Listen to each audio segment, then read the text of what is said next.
Seiko have just released a new diver that is doing funny things to my eyes. Let's get into it! Yes, and welcome to the Mad Watch Collector Show. Today, we're talking about a Seiko. Yes, the company have just released 3 new dive watches that are awesome, but a little confusing to the eyes, but not in a bad way. Practicality-wise, it kind of makes sense. Although these are tool watches, I think they're more marketed towards the dressy style diver, you know, the watch you can wear with a suit and a pair of Levi's. But the watch I have for you today has a beautiful colour to it, and it's a watch I can see being very popular. But is it a watch that you like? Is it a watch that the waifu like? Almost certainly not. Come on, let's not be too hasty, shall we? We'll find out her impressions at the end. I've got to say a huge thank you to Francis & Gay Jewelers. They sent me this bad boy in to review. They are an authorised dealer of Seiko, and if you want a Seiko at the best deal, get on the Francis & Gay website now and go bag yourself your next favourite watch. It could be this one. Are you Seiko Polygonal ready? Let's go. So, ladies and gentlemen, here is the SPB 483J1. Lovely jubbly. The J meaning this is a Japanese domestic model. There aren't too many Seikos these days that are actually made in their home country. However, when your watches are around £1,000, there's a better chance that they will be. Anyway, this is an absolute beauty, isn't it? I'm drawn to the dial, I must admit, and it is a cobalt blue colour with those ripples of water that adds that texture. Very cool. You see what I mean about the dressy style diver? This has a lot of polished edges to it. What my eyes are struggling to get through or get past is the polygonal bezel, which is weird seeing that the inner part of the bezel is circular as it goes around the dial, but on the outside it has these flat sides to it. Not like a regular Seiko diver anyway. I'm not a massive fan of a shiny bezel insert. I'm not sure what that is, you know, whether it is sapphire or a glossed paint over stainless steel. It's a bit shiny for me. In actual fact, the whole watch is a little bit too shiny for me, which is a shame because I absolutely love that dial. Anyway, first impressions, it's pretty cool. Quick spec check. Right, so we've got a 41mm diameter case, 48mm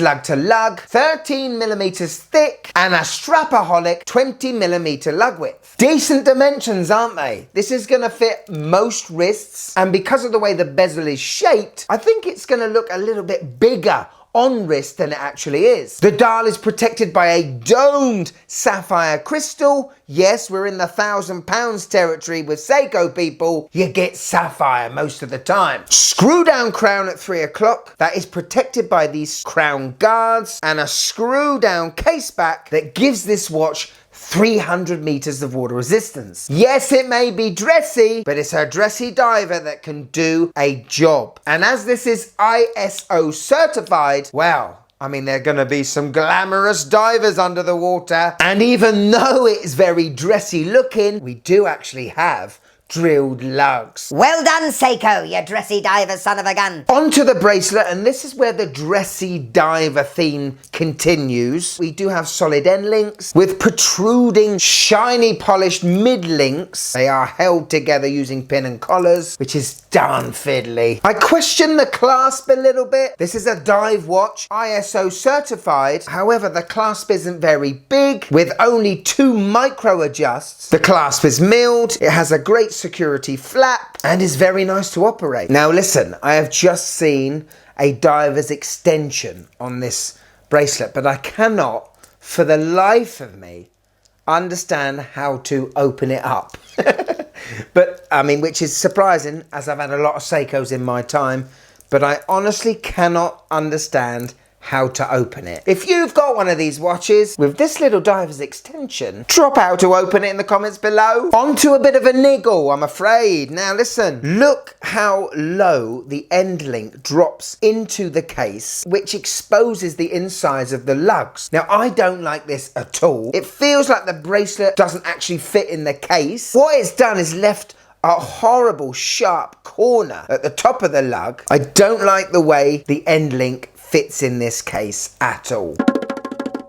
Right, onto the bezel now. This is interesting because I didn't think I was going to get on with this at all. Polygonal, but in actual fact, in practical terms, it makes sense. We have got great brushing on the grip, and it makes the bezel far easier to turn. It's 120 click unidirectional. The bezel action's not going to win any awards. It's a Seiko spongy onesie feeling, but I actually do appreciate the polygonalness of it. Super. Right, let's look at the face. Dial time. And this has to be one of my favorite Seiko dials they've released this year. Cobalt blue. Did you know that was a thing? A mixture between green, maybe, a touch of grey, blue, whatever it is, it's sensational. And I love the three-dimensional look that gives that ripple effect. The applied indices are polished. They look amazing. Seiko these days are desperate to let you know that it has a 3-day power reserve. They print it on the dials. Personally,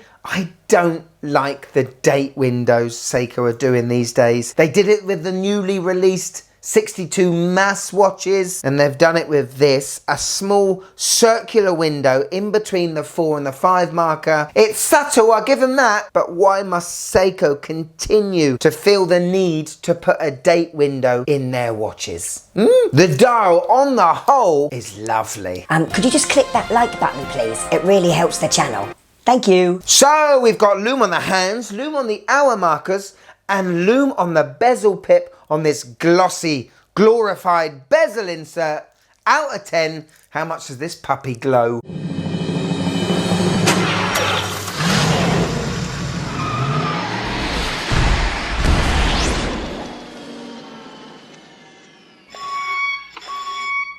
Did you expect anything less? Seiko's LumiBrite technology giving you an absolute whack of glow.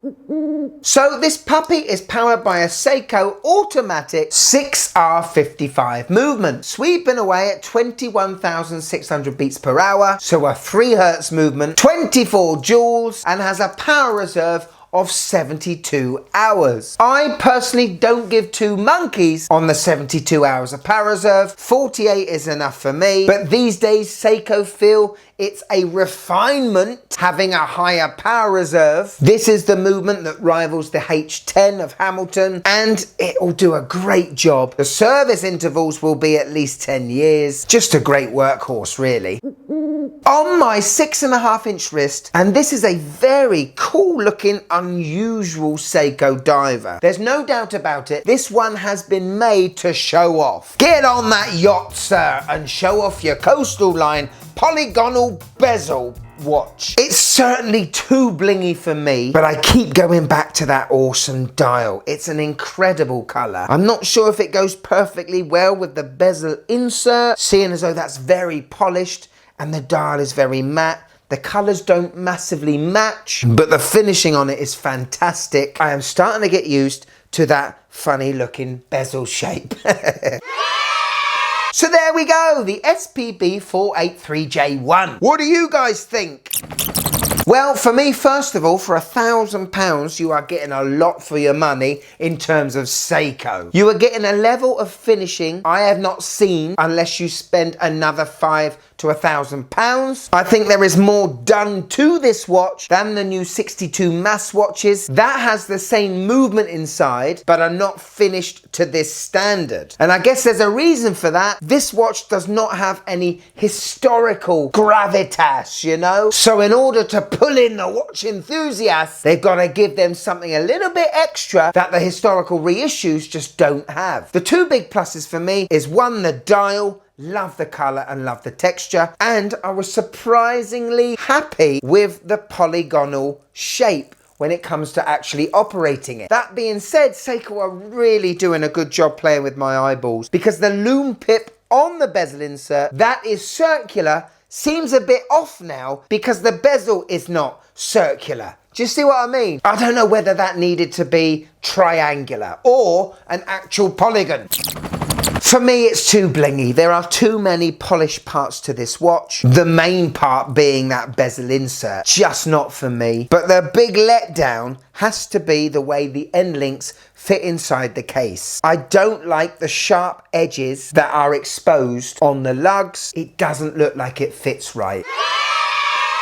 Now for an overall package, £1,000 for this Seiko in today's market, I think is pretty darn good. These watches have only just come out, and we all know with Seiko, if you leave it 6 to 12 months, watch prices do come down. And if you could get these watches for around £750, £800, I think you get yourself a banger of a watch.